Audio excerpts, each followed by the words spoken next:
Cybersecurity Today is brought to you by the generous support of our sponsor, Beauceron Security.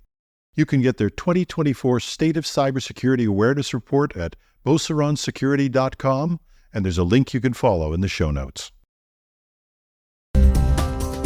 Police bust a phishing rental platform, a 9-year-old virus found on Ukrainian devices, and more. Welcome to Cybersecurity Today. It's Friday, April 19th, 2024. I'm Howard Solomon. The Europol European Police Cooperatives says one of the largest phishing-as-a-service platforms has been severely disrupted. This week, law enforcement agencies from 19 countries, including the UK, the United States, and Canada, shut the IT infrastructure of LabHost. They also arrested 37 suspects. For a monthly subscription, the site sold access to phishing kits, infrastructure for hosting phony web pages, and more. An estimated 10,000 users around the world used the service. A Singapore-based cybersecurity firm Group IB says there was a Canadian angle to LabHost. The service was actively promoted in a Canadian channel on the Telegram messaging service by 3 users. One of those users owns the service LabHost Refunds, which only operates in Canada. This user also sold profiles of Canadians for crooks to create credit cards or to open bank accounts. Europol said 4 of the 37 people arrested were in the UK and allegedly ran the site, including the alleged original developer.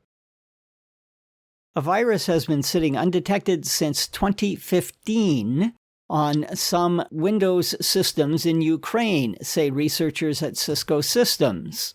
As part of a regular threat hunting exercise in open-source repositories for infected documents, Cisco found over 100 infected documents with potentially confidential information about government and police activities in Ukraine. The documents could only be spread by being shared through removable media, like USB memory sticks. It isn't known who created the virus. So, you've got cyber insurance, but do you have enough?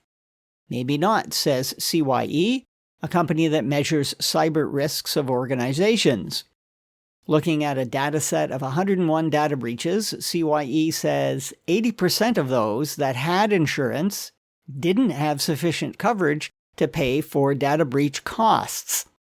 On average, 3/4 of insurable costs weren't covered. And finally, a threat actor targeting governments in the Middle East with a novel way of hiding malware is going international. That's according to researchers at Kaspersky. It says organizations in the US, Canada, Japan, the Netherlands, Luxembourg, and South Korea have submitted examples of the malware to a virus scanning service.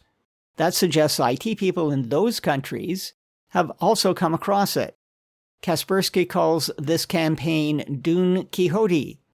The goal is to install a memory-only backdoor using a regular dropper or tampered installer files for a legitimate tool called Total Commander.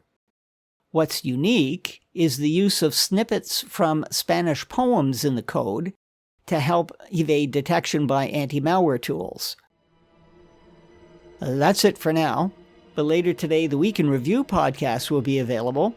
My guest will be Jen Ellis, a member of the Ransomware Task Force, who will talk about its recent report on steps government should take before passing laws forbidding organizations from paying ransoms. Links to details about news mentioned in this podcast episode are in the text version at itworldcanada.com and technewsday.com.